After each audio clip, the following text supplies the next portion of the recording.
이 청문회에 이진숙 증인하고 김태규 증인이 안 나왔는데 이진숙 증인이 지금 뭐라고 표현해야 될지 모르겠지만 월간조선에 아주 길게 인터뷰를 했어요. 여러 가지 내용을 갖고. 그리고 저번에 2차 청문회에 출석했을 때는 뭐 자기가 답변할 수 없다 다 이렇게 얘기하고 월간조선 인터뷰에서는 또 여러 가지를 얘기했어요. 그리고 월간조선 인터뷰에서 정말 충격적인 내용이 뭐냐면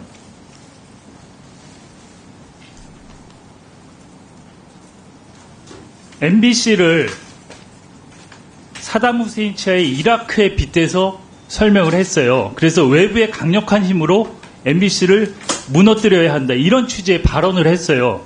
그것도 지금 직무 정지 중이지만 방통위원장이 그런 얘기를 했어요. 방통위원장이 방송의 독립성을 지켜내야 할 방통위원장이 특정사에 대해서 외부의 힘으로 무너뜨려야 된다. 그리고 그걸 사담 후세인의 이라크에 비유를 하면서 얘기를 했어요. 자기가 종군 기자 출신이라 그런지 몰라도. 그러면서 MBC는 내부의 자정 능력을 기대할 수 없기 때문에 외부의 강력한 힘으로 무너뜨려야 한다. 전 외부의 강력한 힘이 무엇인지 모르겠어요. 그게 뭐 대통령의 힘인지 방통위원장의 힘인지 모르겠지만 저는 그 방통위원장이 이런 발상을 하는 것 자체가 저는 충분한 탄핵 사유라고 생각을 합니다. 그래서 저는 지난해 5월 10일 날 한상혁 위원장 대통령이 면직 이후에 공영방송도 붕괴되고 있고 방통위원회도 지금 붕괴되고 있다고 생각을 합니다. 그래서 이 모든 책임은 윤석열 대통령에게 가장 큰 책임이 있다고 생각하고 여기에 뭐 2달, 심지어 이제 3일 동안 방통위원장을 한 번도 있죠. 이분들은 조연으로 방송 장악을 위한 도구로 쓰였다. 이렇게 정의를 하고 싶고 여기 국민의힘 의원들이 청문회를 할 수 없다고 나가셨는데 전 국민들이 다 보고 판단하실 거라고 생각합니다. 이렇게 방송이 당해서 특히 중요한 공영방송이 광복절날 이런 모습으로 국민들한테 나타났다는 거에 대해서 그러면은 국회에서 이거를 방치하고 그냥 놔둬야 되는 게 맞는 건지 저는 청문회를 넘어서 아까도 말씀드렸지만 국정조사를 통해서 공영방송을 바로잡고 국민에게 돌려드려야 된다고 생각을 합니다. 다음 PPT 보시죠.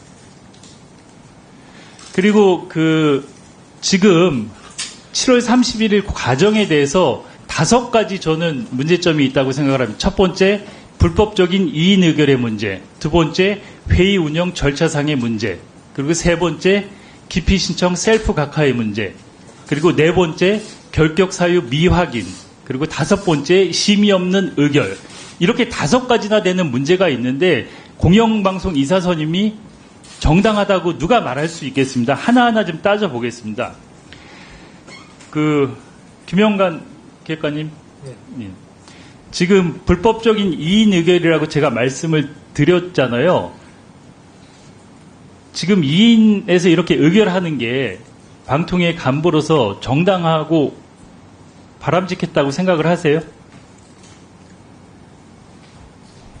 저희 방통위의 공식적인 입장이 바람직하지는 않지만 불법적인 것은 아니다 하는 게 저희 방통위의 기본 입장입니다. 기본 입장이 그겁니까? 네. 바람직하지는 않지만 불법적이는 않다? 네. 아니 합의제 기구에서 이런 식으로 중요한 의사결정을 했는데 그리고 좀 기간을 갖고 좀 할 수도 있는데 출근 첫날 이렇게 했잖아요. 제가 하나 물어볼게요. 출근 첫날 이렇게 이거를 안건으로 올려서 의결해야 된다는 것은 누구 생각이었어요? 저희는 준비를 이진숙 위원장의 생각이었어요? 사무처의 생각이었어요?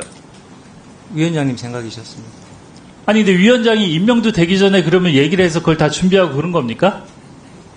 아니 취임하시는 날 준비를 그리고 회의 운영 절차도 위반했잖아요.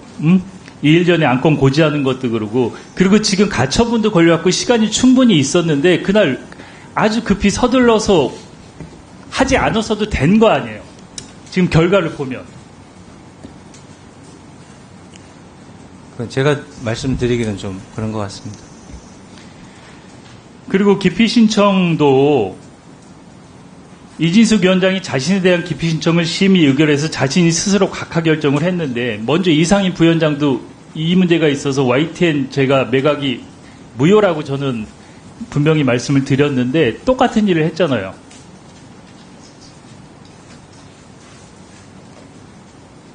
그리고 결격 사유 미야기는 지난번에 그 노정면 위원께서 당적 확인 문제 분명히 문제가 있고 확인 안 한 게 드러났잖아요. 이건 아주 심각한 사안이에요.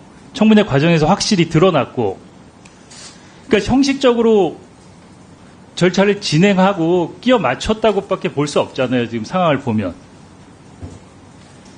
그리고 또 1시간 반 만에 83명을 심의 의결했다는데 심의한 근거가 하나도 없잖아요. 심의한 근거를 하나도 자료로나 답변으로 하나도 증명해내지 못했잖아요. 지금 청문회 과정에서. 그렇지 않습니까? 그래서 저는 이 7월 31일은 모든 게 일본이고 무효라고 생각을 해요. 그래서 7월 31일 날 금연방송 이사선임은 원천 무효고 다시 방통위원회를 구성해서 다시 제대로 구성해서 다시 심의 의결을 해야 된다는 게 저희 확고한 입장입니다.